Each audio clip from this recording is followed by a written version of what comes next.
Processos de formação de palavras, aula 1. Uma palavra não é um bloco único, ela não é formada, unicamente por apenas um elemento. Uma palavra é formada por elementos menores, também conhecidos como morfemas.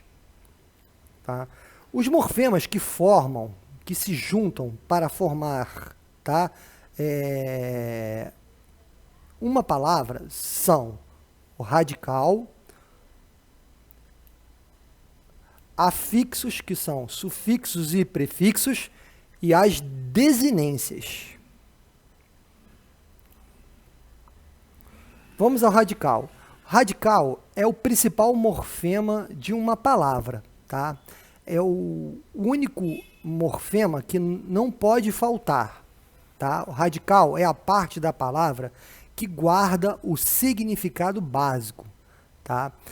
É o elemento que consegue se acoplar a outros elementos para formar novas palavras ou para se obter significados diferenciados. O radical é considerado, por isso, um morfema lexical. Vamos pegar aqui os exemplos. Vamos olhar as palavras sapateiro, sapatada, sapatilha, sapateado, sapataria e outras mais. Percebam que o elemento comum a todas as palavras é sapate. Sapate está em todas as palavras formadas a partir dele. Então, sapate é o radical da palavra. Vamos aqui ao segundo exemplo. Meninada, menino, menininho, meninice, etc. Percebemos que o elemento comum a todas as palavras está aqui, menin. Então, menin é o radical da palavra. Tá? É o elemento comum a todas as palavras que partem aí da mesma família.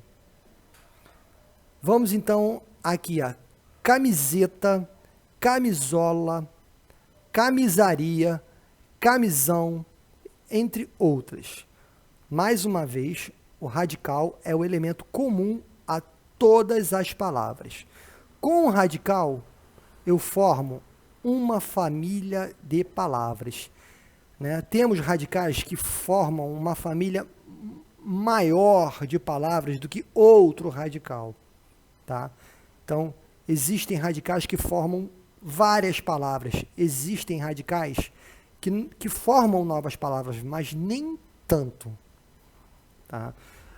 Palavras da mesma família são palavras que têm o mesmo radical e que têm o mesmo princípio significativo. Apesar de formar novas palavras, mantém-se ali um significado básico, o significado primordial. Como, por exemplo, camisa, camiseta, camisola, camisaria, camisão. Em todas as palavras aí, percebe-se que guarda-se a essência, o significado de vestimenta, de um tipo de vestimenta. Tá? Muito bem. Então, o radical, sem dúvida, é o elemento mais importante de uma palavra. É o único elemento que não pode faltar na formação de uma palavra. Vamos, então, ao segundo tipo de morfema, que são os afixos e prefixos. Afixos, como o nome diz, são elementos afixados antes ou depois do radical, alterando assim, em parte, o seu significado, formando novas palavras. Os elementos afixados antes são chamados prefixos. Os afixados após o radical são chamados sufixos. Peguei aqui um prefixo muito conhecido, é o prefixo des, que se une a radicais, formando assim palavras como desleal, desligar, desgovernado, desprevenido e desinformar. Tá? Então, prefixo é o elemento colocado antes do radical. Sufixo é o elemento colocado após o radical. Vemos o sufixo eiro aqui, tá? Colocado após o radical, formando palavras como sapateiro, chuveiro, banheiro, chaveiro e marceneiro. Não é aconselhável decorar o significado de sufixos e prefixos. O ideal é interpretar, é analisar o significado de um sufixo ou de um prefixo dentro de uma palavra. Porque, por exemplo, aqui, o sufixo eiro, em algumas palavras, pode indicar profissão, como em marceneiro, como em sapateiro, tá? Mas em outras palavras, tá? O sufixo eiro pode indicar, tá? Local, como em banheiro. Então, o importante é analisar, tá? Os prefixos e sufixos dentro da palavra e não decorar os seus respectivos significados, porque não são fixos, dependem de palavra para palavra. Vamos então agora aos próximos elementos, aos próximos morfemas que entram na composição da palavra. Vamos às desinências, tá? Ao contrário dos afixos, as desinências não irão formar novas palavras, tá? As desinências indicarão as flexões gramaticais que uma palavra pode sofrer. O que são flexões gramaticais? São as flexões, são as mudanças gramaticais que uma palavra pode, né, pode apresentar. Por exemplo, substantivos e adjetivos apresentam flexão, né, de gênero e flexão de número. Quem indica as flexões de gênero e número são as desinências nominais. Em verbos, tá?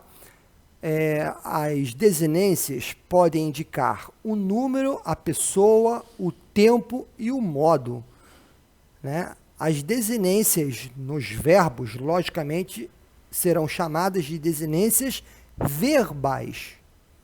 Para entender melhor as desinências nominais e as desinências verbais, né, é importante você estudar a classe gramatical de uma palavra. Você vai compreender melhor as desinências quando você estudar especificamente o substantivo, o adjetivo, o pronome, ou então as desinências, ou então quando você estudar os verbos, você vai entender melhor as desinências verbais, tá? Estuda-se com mais profundidade as desinências quando se estuda, né, especificamente a classe da palavra, verbo, ou substantivo, ou adjetivo, ou pronome, tá? Enfim.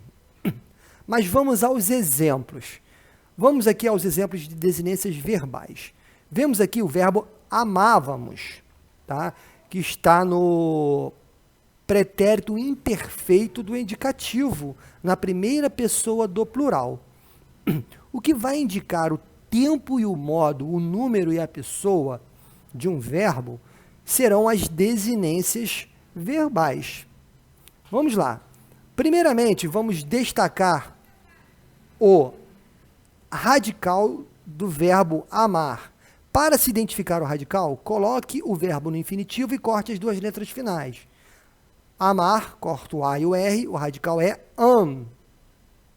Agora eu vou indicar o tempo e o modo, tá? Eu vou indicar o pretérito imperfeito e o modo indicativo, tá? Isso eu consigo através aqui, ó, da desinência modo temporal vá.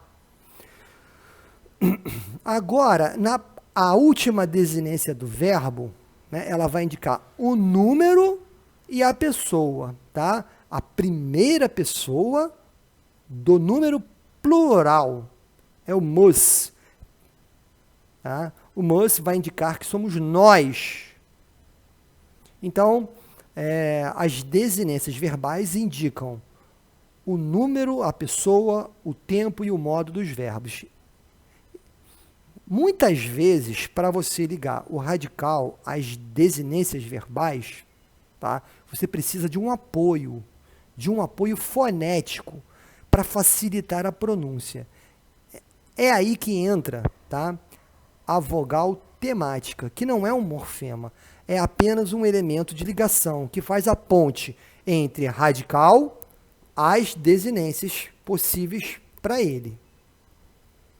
Mais uma vez, entenderemos melhor, tá, as desinências verbais quando estudarmos os verbos, nos aprofundarmos no estudo dos verbos. Vamos lá. Vamos agora às desinências nominais, tá? As desinências nominais indicarão o gênero e o número dos nomes. Vamos pegar aqui um substantivo, a palavra professoras. Tá? Vamos lá. Vemos aqui, ó, o radical professor. Tá? É a parte menor e divisível da palavra que contém o significado básico. Tá? Dentro dele ainda tem um sufixo. No sufixo eu vou acrescentar a desinência de gênero feminino a e a desinência de número plural s. Lembrando que entenderemos melhor as desinências nominais, né, no estudo de substantivos, de adjetivos, tá, de alguns pronomes. Tá certo? Vamos lá. Outra coisa importante a se dizer aqui é o seguinte, né? A desinência A, ou seja, a letra A, a vogal A, será desinência de gênero quando a palavra feminina apresentar uma palavra masculina correspondente. Por exemplo, professora, existe uma palavra correspondente masculina? Existe professor. Então, o A é desinência de gênero, tranquilamente. Agora, em uma palavra como, por exemplo, cadeira, o A não é desinência de gênero, porque tá, não existe a palavra masculina correspondente cadeiro. Então, em cadeira, a vogal A será apenas uma vogal de ligação, uma vogal temática, uma vogal que fecha o radical, possibilitando uma pronúncia completa.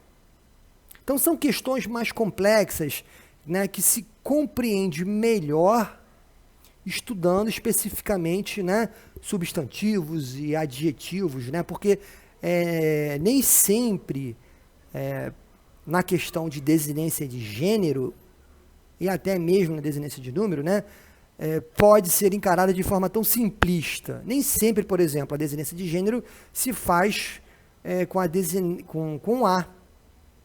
Né? Então, são questões que se compreende melhor, né, no estudo específico de determinada classe gramatical. Bom, então, assim está terminada a primeira aula de processo de formação de palavras. Ou seja, vimos hoje os elementos que formam uma palavra. Tá?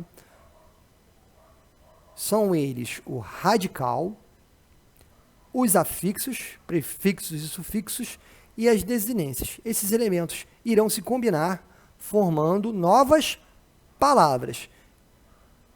Né? Dentre os elementos, o único que é indispensável, que sempre estará presente, é o radical. Então, até a próxima aula.